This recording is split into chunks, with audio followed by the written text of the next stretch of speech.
दोस्तों, हमारे YouTube channel पर आपका स्वागत है। आज हम भगवान राम के मंदिर के जो शिलान्यास हुआ 5 अगस्त 2020 उसके बारे में कुछ चर्चा करेंगे।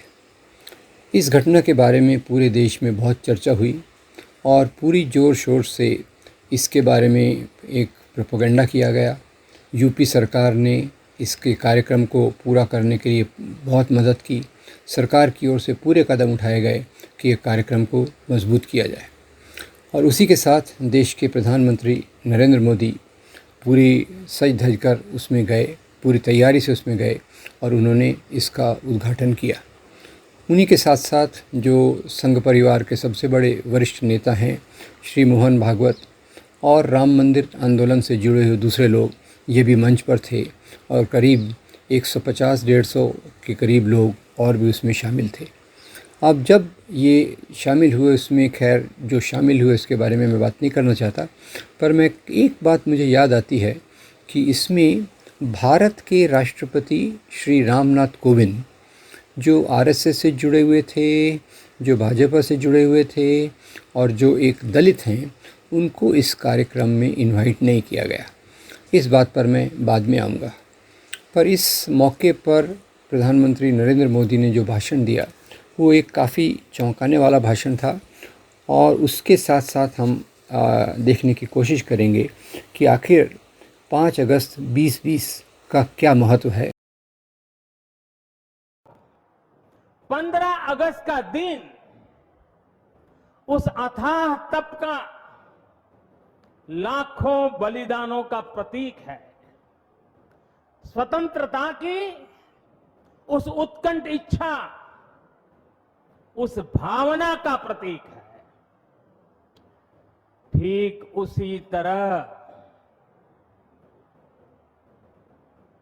राम मंदिर के लिए कई कई सदियों तक, कई कई पीढ़ियों ने अखंड, अविरत एक निष्ठ प्रयास किया और ये भारत के इतिहास में इसकी क्या जगह है। तो श्री नरेंद्र मोदी ने कहा कि आज का जो दिन है उसकी तुलना 15 अगस्त से की जानी चाहिए। जैसे 15 अगस्त को पूरे देश ने गांधी के नेतृत्व में सब लोगों ने मिलकर देश को अंग्रेज़ों के चंगुल से आज़ाद किया, वैसे ही पूरे देश के लोगों ने एक बड़े आंदोलन से, जिसमें सब लोग जुड़े थे, उन्होंने मिलकर भगवान राम को उस जगह से आज़ाद किया। खैर, ये इससे बड़ी गलत बात और कोई हो नहीं सकती। जहाँ तक हम 15 अगस्त की बात करते हैं तो 15 अगस्त देश को अंग्रेज़ों से गुलामी दिलाने वाला एक दुनिया का महानतम जन आंदोलन था। ये वो आंदोलन था जिसकी आधारशिला एकता में थी, बंधुभाव में थी, समानता में थी और अपनी आज़ादी में थी, लिबर्टी, इक्वालिटी, फ्रैटर्निटी में थी। ये वो आंदोलन था जिसने देश के लोगों को गुलामी से मुक्ति पाने के लिए प्रेरित किया और कुछ सामान्य सिद्धांतों पर, जिसमें सबकी इज्जत सी, सबको जोड़ने का काम था, सब धर्मों के लोगों की बराबर की जगह थी, इस आधार पे वो आंदोलन चला। मैं कहना चाहूँगा 15 अगस्त के जो हमको आज़ादी मिली, पूरा उसके उलट ये जो राम मंदिर का आंदोलन चला, इसके पूरा उलट था। उलट इसलिए था कि ये एक परिवार द्वारा, संघ परिवार द्वारा चलाया गया आंदोलन था, जिसमें कई लोग कन्फ्यूजन से जुड़े, कई लोगों को जोड़ा गया और इसमें कई लोगों को बाहर रखा गया। इसमें जैसे 15 अगस्त देश की आज़ादी के आंदोलन में लोगों ने एक दूसरे के साथ कंधे से कंधा मिलाकर अपनी पूरी सकारात्मक भावनाओं के साथ जुड़कर देश के आंदोलन में भाग लिया, उसके उलट समाज का एक बड़ा तबका, उसको इस आंदोलन के दौरान डराया गया और उसको इतना डराया गया, उसके खिलाफ़ इतनी हिंसा हुई कि जिसका पूरा वर्णन इस वीडियो में दे पाना असंभव है। आपको याद दिला दूं, श्री लाल कृष्ण आडवाणी ने जब से रथ यात्रा चालू की, उस रथ यात्रा के पीछे भी बहुत बड़ी हिंसा हुई।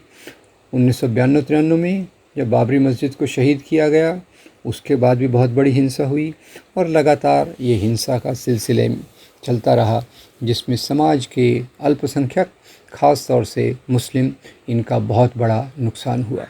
अब एक तरफ 15 अगस्त था जिसने देश के लोगों को, देश के सभी लोगों को एक इज़्ज़त बराबरी का दर्जा दिया, और दूसरी तरफ ये राम जन्मभूमि का आंदोलन है जिसमें समाज के अल्पसंख्यकों को डराया, समाज के कमज़ोर तबकों को हाशिए पर डाला और समाज के कमज़ोर तबकों को एक जो उनके मुख्य अधिकार हैं बराबरी के, उससे वंचित रखा।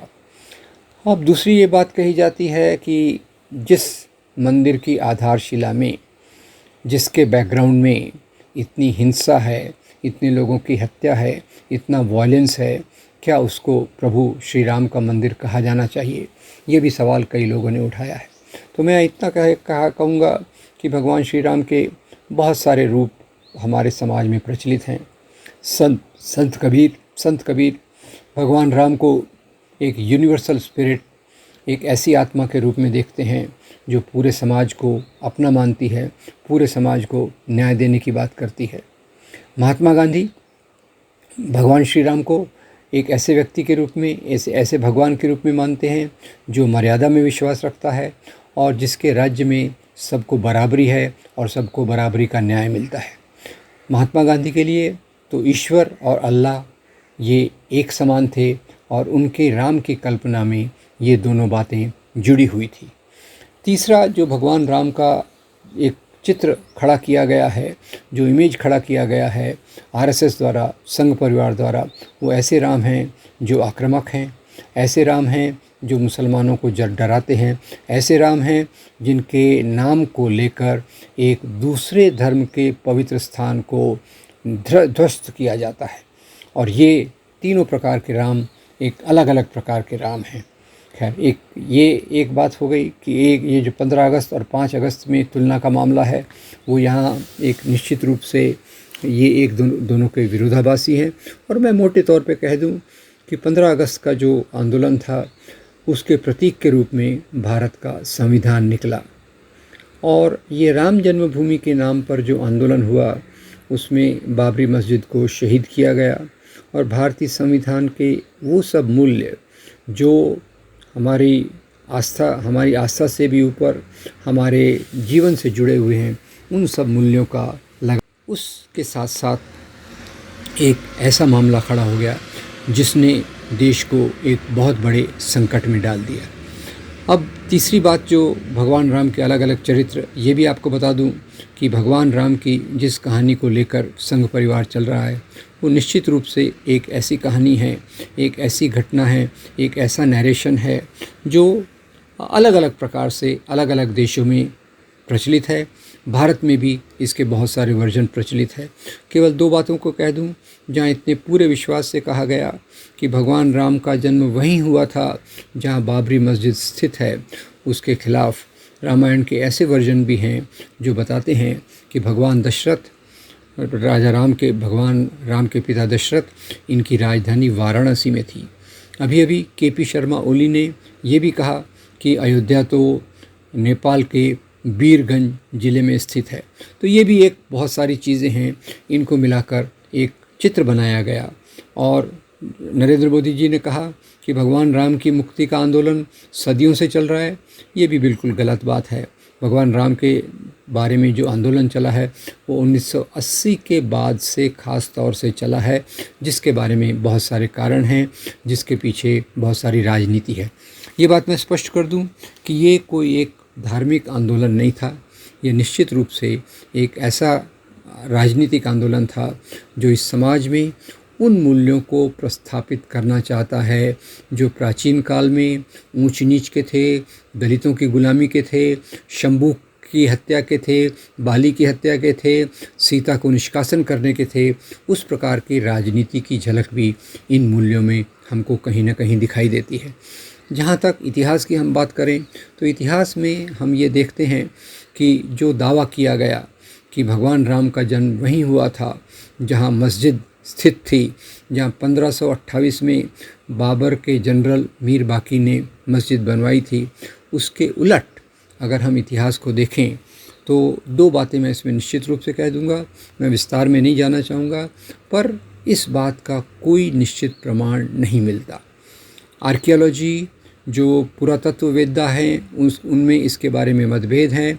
कुछ लोगों ने कहने की कोशिश की कि इसकी खुदाई में कुछ पिलर मिले हैं, इसलिए ये कहा जाएगा कि यहाँ मंदिर था, पर सुप्रीम कोर्ट ने भी सब एविडेंसेस को माना है, जबकि मैं पूरी सुप्रीम कोर्ट के जजमेंट में कई चीज़ें हैं जिनसे सहमत होना बहुत मुश्किल है, पर ये 2 बातें तो सुप्रीम कोर्ट ने भी मानी कि इस बात का कोई प्रमाण नहीं है कि भगवान राम का जन्म उसी स्थान पर हुआ था। पर खैर, इसको भी एक आस्था के मुद्दे में तब्दील किया गया और इस आस्था के मुद्दे को लेकर संघ परिवार आरएसएस ने एक बहुत बड़ा आंदोलन चलाया, जिसमें लोगों के बीच में ये आस्था को भरा गया, क्योंकि ये आस्था बहुत पुरानी आस्था नहीं है।